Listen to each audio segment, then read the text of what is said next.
right, thank you.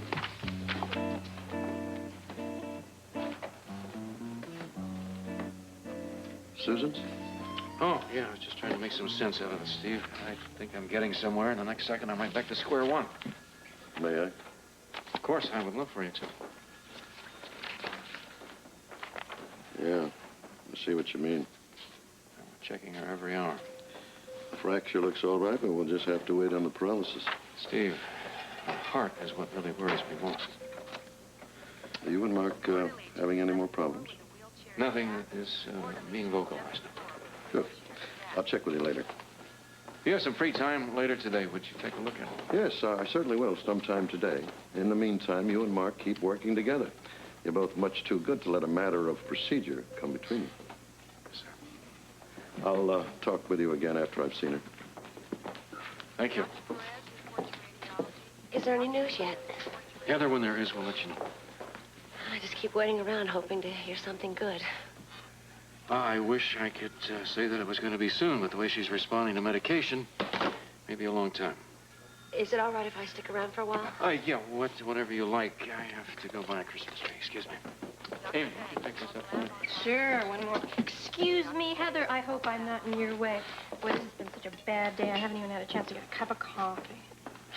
Well, here, you want a sip of mine? No, thanks. I've been waiting here all day, too, you know. I noticed.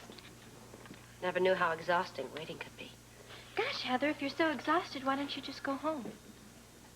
What, and leave Susan here like this? She's being well cared for. Dr. Robert Troutman, OR. I can't believe you're not showing more concern like everybody else is. Heather, if you're bucking for sainthood with this murder act, it's falling on deaf ears, because I ain't listening to you. Did they teach you this kind of compassionate attitude in nursing school? Don't start with me. Hey, I didn't start with you, sweetheart. You're the one that started with me by attacking Susan, who's hanging on to her life by a thread.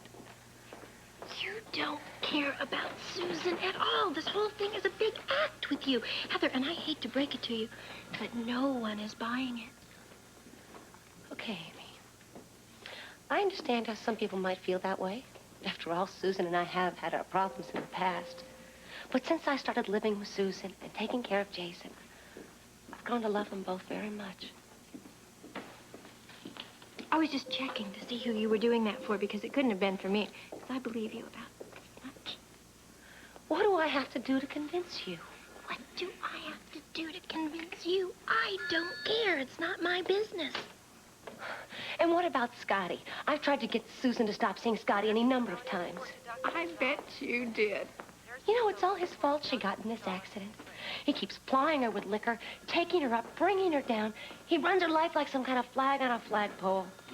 With you applauding from the balcony. I did what I could, Amy. Which proves That I care about her. that you're jealous and that you only wanted Scotty Baldwin for yourself. And now that you know you haven't got a prayer of getting him, you're going to bad rap him the way you bad rap all the other men in your life, just like you did Joe Kelly. You always have to get the last word in, don't you, Heather? Well, I can see I'm wasting my time talking to you. You're right. Why don't you just continue your vigil over there in the lounge by yourself? All right, Amy, I will.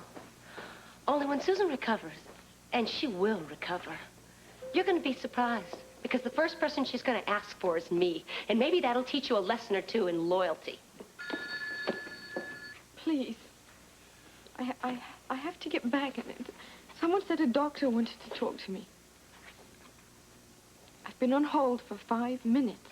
My name is Holly Sutton. My father's a patient there. They said it was an emergency. Yes, I understand, but please hurry. He was called away from the phone before I could speak to him. Doesn't anybody know what it's about? No, I'm just speaking to someone on the switchboard. Look, you know, we really have to get back. Just a second. Hello? Miss Sutton? That's right. This is Dr. McCarran, your father's attending physician. Yes, doctor, they said it was an emergency. He's out of danger now. I was just in with him. What happened? He was down for routine tests and had a sudden seizure. We thought he'd been getting better. But it was apparently only the result of the medication. Well, how is he now? Stabilized for the time being. I can talk to him? Not right away, I'm afraid. He's still in a very guarded condition. He's dying, isn't he? No one said that. He is. We'll call you if there is any change. Doctor, He hung up. Luke, I have to go to him. I must. He needs me. Holly. I must!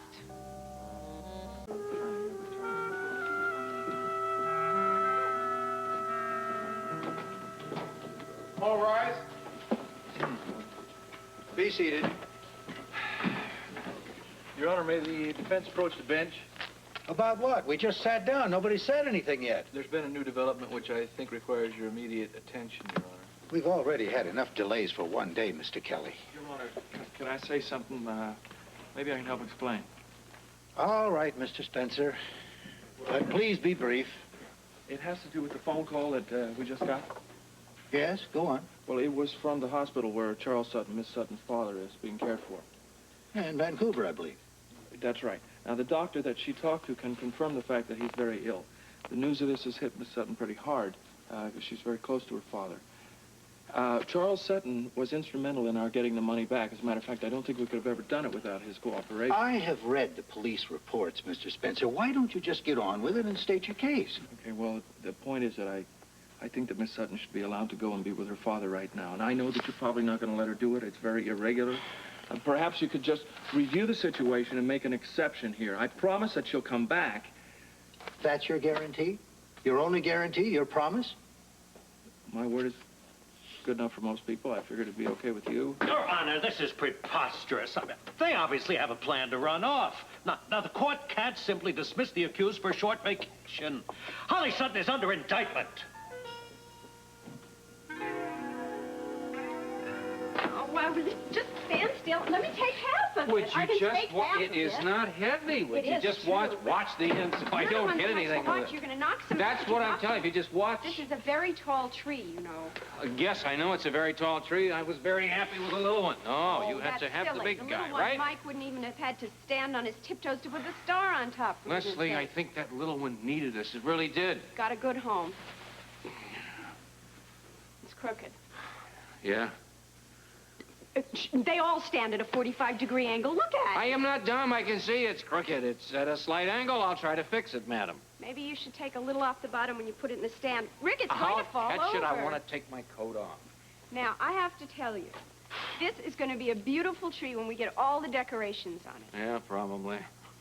What's the matter with you? You've been muttering and... Don't do that! I'll cut it off. Grumbling all day. Are you still upset about your argument with Mark? I wouldn't call it upset. Little tiny chip on the old shoulder, perhaps?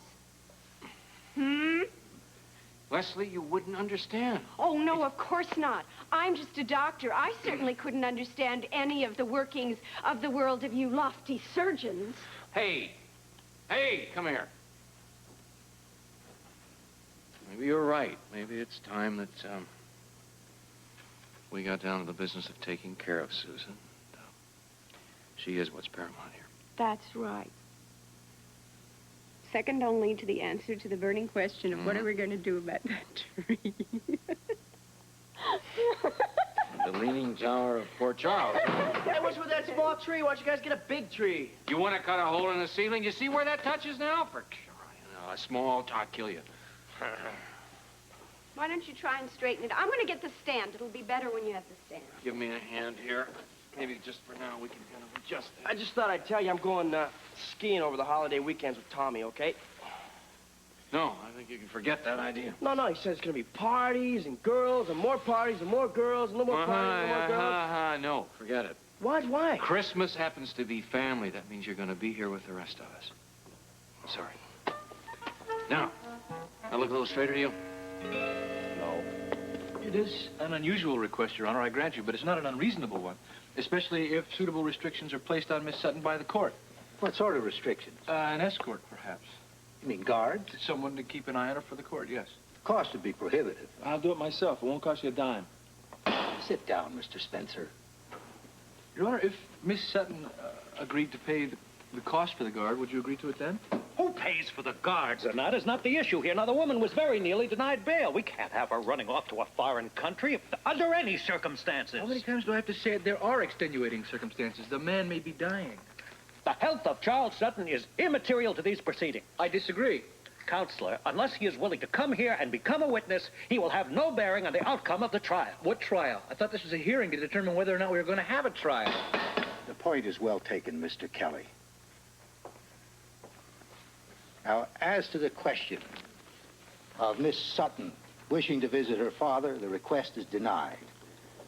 On the very simple grounds, as the able district attorney has put it, it has no bearing on the case. Your Honor, my father is extremely ill. You may need me. I am sorry, Miss Sutton, truly I am, but your request is denied. Furthermore, as to the question of whether or not we should proceed to the trial phase, it is the opinion of this court that a trial time be set at a future date. Meanwhile, the defendant is still free on bail, but I must caution you, Miss Sutton, not to attempt to leave the city. In that event, you could suffer grave consequences. Until such time as trial date is set, this court is adjourned. All right. Let's get out of here.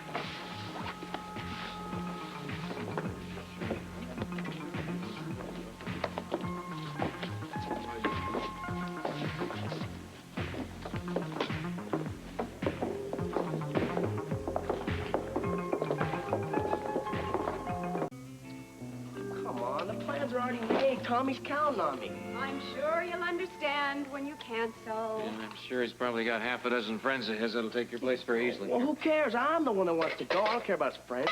I'm sorry. You're going to stay here, whether you like it or not. Yeah, I'm 18 years old. I can do what I damn well pleased. Watch your language. Oh, well, just come on. It's only for a couple of days. I'll be back before New Year's, I promise.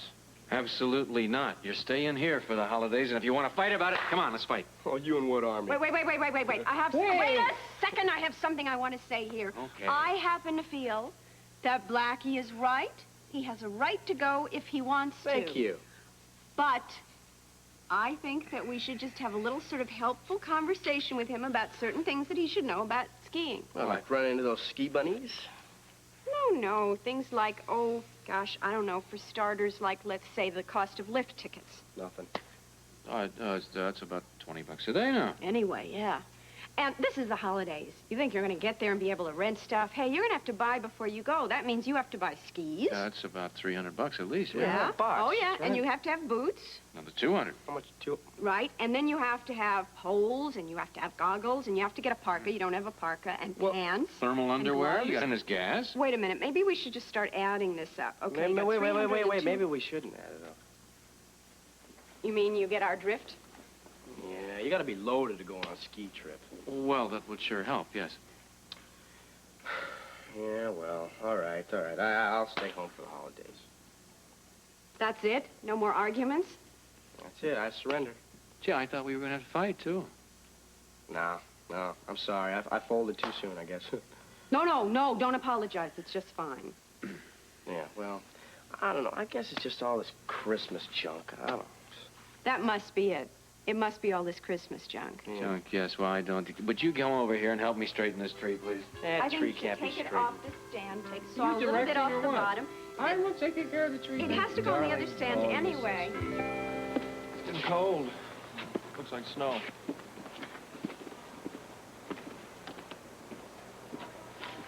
Homesick?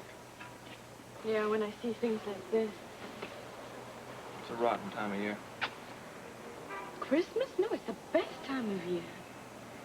When I was a kid, we always used to have a fire burning the whole time. And there'd be the smell of pine and cigars and cookies baking in the kitchen. See that? Oh, the music box? Yeah. When I was a kid, I used to have one almost identical to that. It played a carol. I can't remember which one it was, but Nanny used to bring it out every year, and I'd sit in bed and listen to it. Waiting for Santa Claus? Well, we call him Father Christmas. Oh, yeah? Really? Same guy? Beard? Bag of stash? Is it? But Christmas Eve was the best time. Me and all the other kids used to go out and gather the holly and mistletoe. We'd bring it back and we'd display it across the mantelpiece, the holly, and then we'd put the mistletoe up above the doors. My father loved holly. Well, that's why he insisted on calling me Holly. I don't have any good memories of Christmas. Always hated the holidays. False cheer and everything. But not this year. This year, throw me a few slabs of turkey skin, some dressing, and a smile. I'll be cool. Have you ever tried roast goose? That's what we always used to have. No. I'll cook it for you. Yeah? Gosh, I hope I remember how to do it. Nanny always used to do it. She used to tell everybody to get out of the kitchen while she was cooking. And she made the Christmas pudding, too. That was wonderful. She put a little sprig of holly in the top and then doused the whole thing with brandy, which is why it tasted so good. Oh, yeah. Did you torch it? Well, Father did that, yes, but that wasn't the best bit. Oh, yeah, sure. Eating it. No, no, we used to put little half sixpences in. It's a tradition in England. And then whoever found it whilst they were eating it, they had good luck. And large dental bills.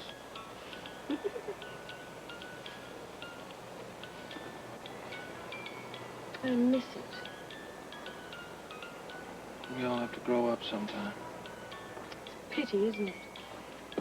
Listen, this year we'll make our own Christmas pudding. What do you say? With sixpences in it? Sure, sixpences, dollar bills, $100 bills, whatever you want. We'll get our good luck. We'll eat it until we find good luck, okay? Mm-hmm. We'll eat the whole thing. If we have to, we'll eat the plate, the centerpiece, the table.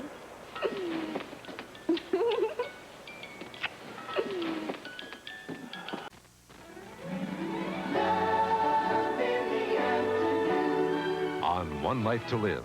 Yeah, you've got a beautiful smile. For Gary and Edwina, a casual glance, a tender moment, and a night to remember.